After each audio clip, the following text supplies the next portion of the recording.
Maya. This happens to be Unreal 5, and this happens to be Blender. So, I had a conversation with Blake the other day. He gave me this. This is a piece of paper with some penned notes of what would be like my, say, requirements or just goals for this project for the finished model. Because the context of this is I'm learning Maya, Substance Designer, Painter, Photoshop, Unreal. The big one is Unreal. So, I'm not making a custom map, though I will use it for custom maps. I'm making, say, custom experience, virtual experience for this specific building, the Fairmont Opera House in Fairmont, Minnesota. It's been there for over 100 years now. They're coming up in their 126 or no 125-year anniversary or something, which is insane. That's coming up in 2026, I think.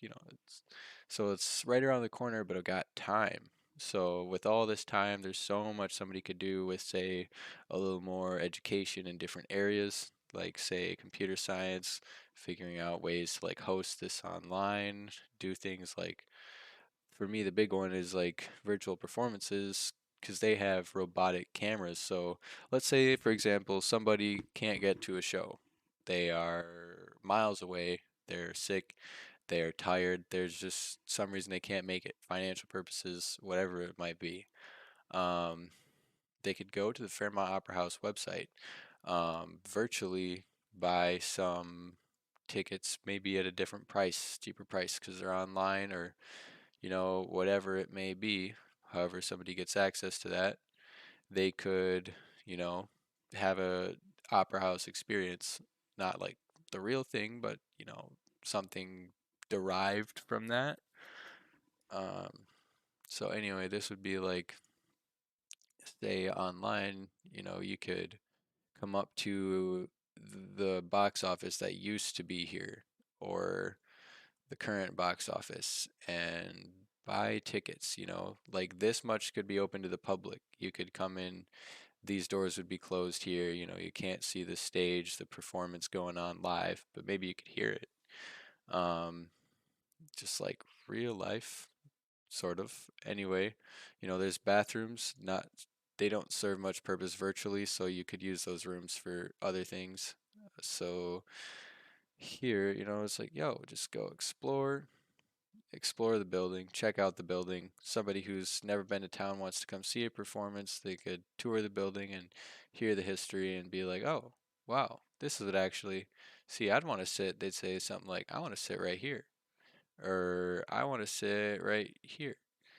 So you could come into this model, which I cannot wait to really get the topology nailed down and the textures and the lighting especially and the sound. Once this is a blackout stage with all these materials in place, like models of the chandeliers up there with lights, all this stuff, this and physically based lighting like PBR materials, this will look much different. um, so now what I would like to say is, how do we go about this for a year from now? Well, to give you a bit of context, I'm currently taking a course online called Environment Art Mastery by Tiago Klafke. He worked at Blizzard. His current job title is Senior World Builder. I think at 100 Thieves, if I remember right. But anyway, that's his job title. So I'm, just gonna shoot for something like junior environment artist or level designer somewhere at some indie company, paid or unpaid. Like I just want to learn this and get better. Cause look at that. What the fuck? I gotta fix that. Excuse my language. Gotta remember this is a YouTube video. Um, anyways, yeah, with better materials, this might just look like something unreal. Okay, anyways, so this course I'm taking, yes, let me just pull it up here. I got the advanced edition. So here, Tiago Klafke, amazing guy. Um, where is his website? I think I just loaded. Where's his art station? Unless that was his art station. Uh, anyway, he has worked on Overwatch on maps I've played on. So here's where I am. I am just now in this phase. So this is 5 very long videos, 4 long videos, and then like a backdrop. So that'll be coming up soon, actually, having say the buildings around the exterior. So you could basically I would need to do say the street surrounding, 360 up to like the property line is what I think. And then you know, that would be the edge of where you could walk, but you could see across the street into, well, at the outside of the other buildings. Anyways, going off on some tangents, but I'm just recording, so gonna ramble.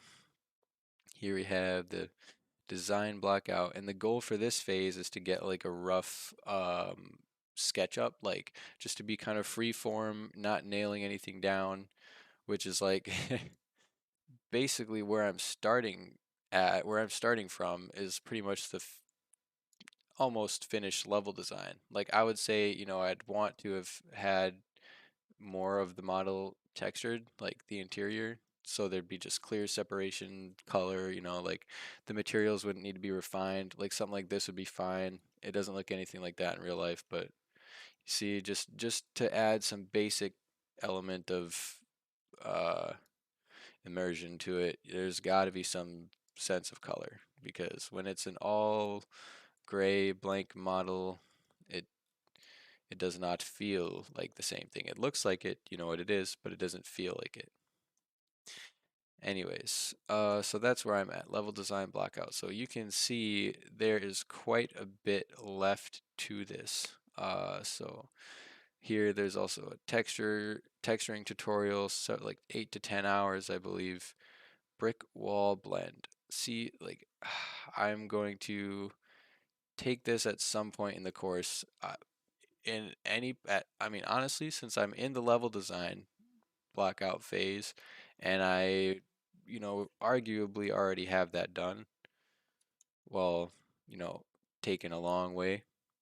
What I could do is for this, I could just focus strictly materials and textures. So that would be this next month, pretty much all September, probably a little bit into October. But that would be just learning materials, like maybe mess with the mesh a little bit, fix areas, fix topology, figure out how could I like do quads and tries to make it performant, optimized, like just so that it would run on VR even when I add detail and stuff.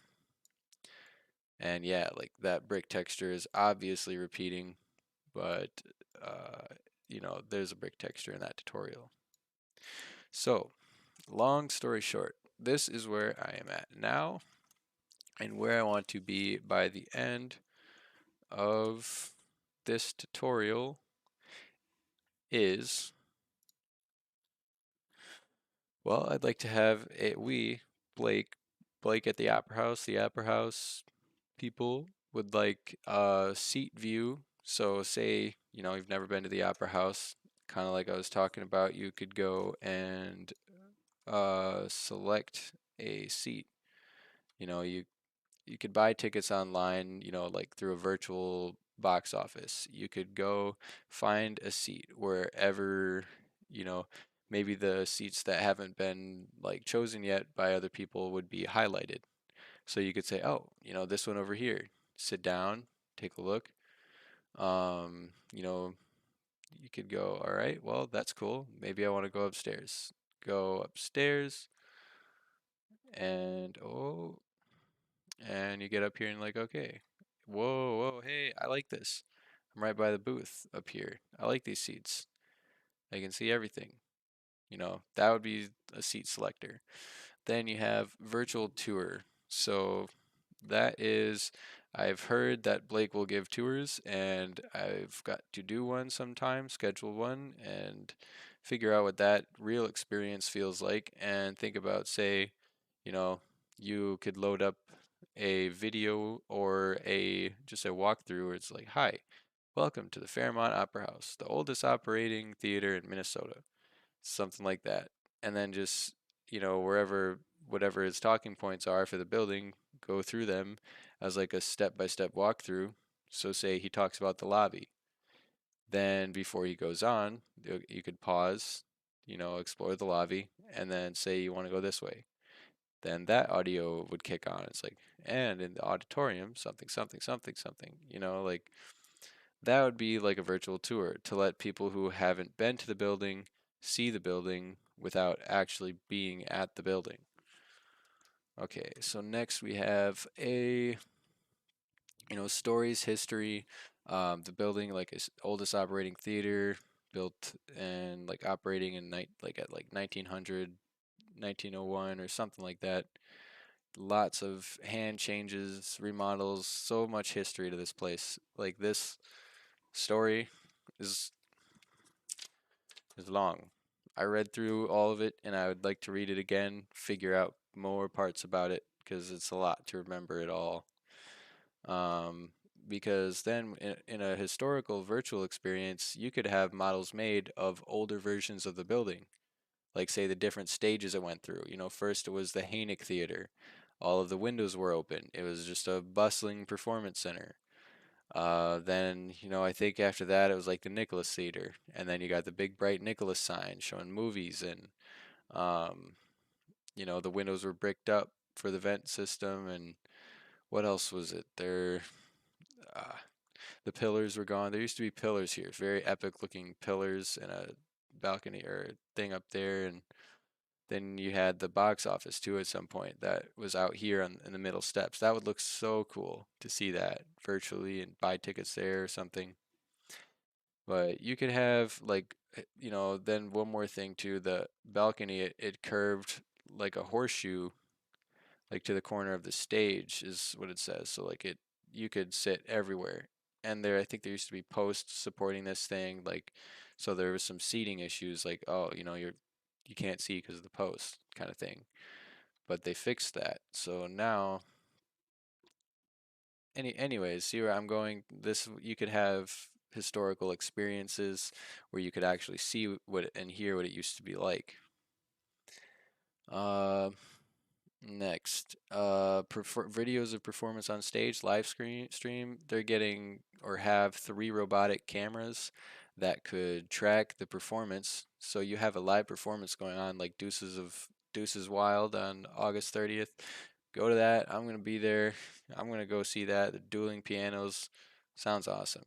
Um, Anyways, you could have a video of that performance recorded and tracked in real time, and you could have like virtually a screen here, a projector screen, like fully hanging, and you could view it just virtually, sit anywhere, walk around the building, like come out here, and maybe there could be some virtual like items, just like try the zombies game, try this, try that.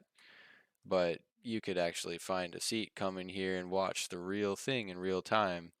Maybe not perfectly snappy real time, but who knows how possible that is. WebSockets, whatever. uh, Anyways, next we have textures, curtain movement, lights, stage lights. Big thing is lighting. It has to have amazing lighting to look real. Lighting and materials. Taking it this far, you know what it is, but it's really gamified. There's no detail here, things like that. But with, say, curtains, you could actually have movable curtains.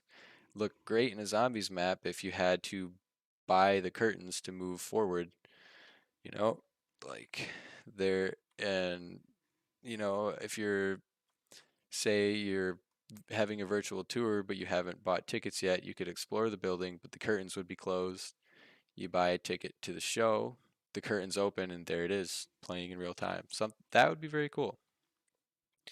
All right. Lights, stage lights. Yep. I remember visiting once. Blake was here with an iPad and he was controlling a light, a spotlight.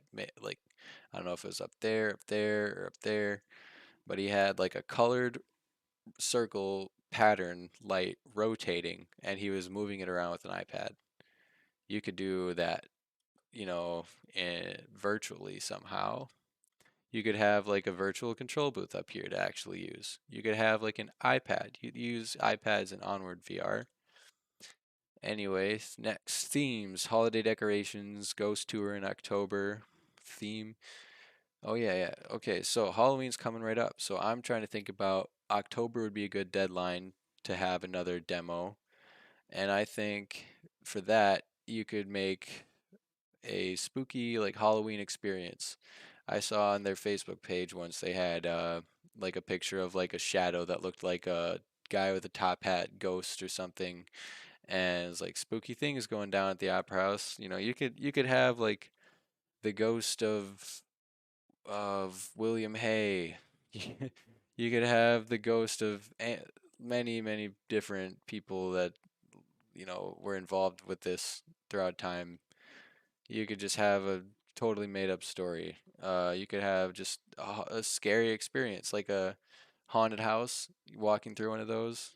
What about haunted house, haunted opera house, jump scares, all that? That'd be that would, excuse me, that'd be sick. That'd be awesome. Christmas. You could just have imagine having like string lights up here and snow on the model and like Christmas trees sitting out here and like wreaths or stuff, Santa decorations, whatever, like all kinds of Christmas stuff. That'd be so cool. Like picture coming in here, like in the real world, coming in here, grabbing a drink. There's a bar over here. I want to make that. I feel like that should have been included in the block out, so I'd probably want to add that at some point, just like a shape of the actual thing there. Um, and fix up pillars and stuff. Anyway, you could have Christmas decorations in here. There's mirrors over here too, which makes this space feel like it's twice as big. It's amazing that they dug this space out when the building was already standing.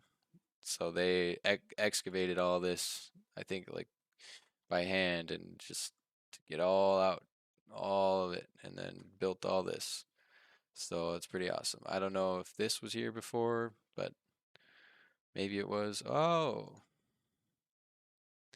I am going off on tangents today, but that's fine. So next is Time Portal, original building. So yeah, I mentioned in the historical experience you'd have old versions of the building that you could go back and visit. Well, in the Zombies map, Kino der Toten, there's a time machine on the stage or a teleporter or something. You could do the same here. You could have a time machine on the stage like Kino der Toten. At some point, you buy the time machine, you go, and then you step out and immediately notice, whoa, the balcony curves. It's a horseshoe. There's like amazing mural paintings on the wall.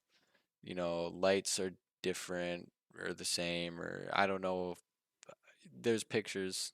You could have lots of differences, just subtle differences around the building, which, as you know, from a 3D perspective, makes editing it so much easier. Like I could, at some point, I'll have like the current like shape of the bricks that are around the windows and stuff. Then, if you wanted to do windows, you could like actually just cut out those faces, add windows, or just change the material texture or something like that. So yeah, it's very possible to change things in 3D. So yeah, that'd be very cool to come back, like, say you have this is a pretty small building in the, you know, term like context of a video game like playable map, like a zombies map. It's a lot of close quarters, very tight spaces, like with chairs especially. It'd be pretty easy to go down in here. And so anyway, you only have so much space for perks and parts and stuff. If you add a time machine element, swap out this model for an old building, like an old version, you could have totally different perks, parts, like that just brings in it like doubles the size of the map. And you could do different time periods, there was pillars here at one point. There was a box office. There was lots of things that changed over time. there's like multiple different stages to the building. So that could be a whole part of the Easter egg is going through all the stages of the building. Maybe you start off in the 1920s, whatever, and then you have to unlock the time machine and move, like progress through time, survive the waves, and then you finally get to modern day on round whatever, 25, 30, and you're just fighting away with all your perks and packed weapons and zombie shield and stuff. And, you could finish the map Easter egg in some way. And yeah, so this is probably quite a long video if I'm not editing it, which I probably should. But there's a lot to do. So I was kind of scheduling myself this hour today to work on this project. And what I was planning to do is go through and separate the building like I've been doing, um, so that I can add materials easily and just has that bit of, modularity, reusability to it, make it easier to edit, find things easier, edit things without, having to do it all in one mesh. Just makes such a big difference. But yeah, there's quite a bit here that's like still needing to be separated from the rest of the building into parts like the balcony, the rooms, you know, basically separating by color is what I'm doing. Paint color, material color. That's what I am doing now. So I'm going to get to that. If this is a long video and you stuck around the whole time, thank you for watching. I look forward to seeing feedback, getting feedback for this when there's some actual playable experiences out and about, and things are just coming together. So thanks for your time today. And yeah, have a good one. Have a good one. Thanks for being here. Adios.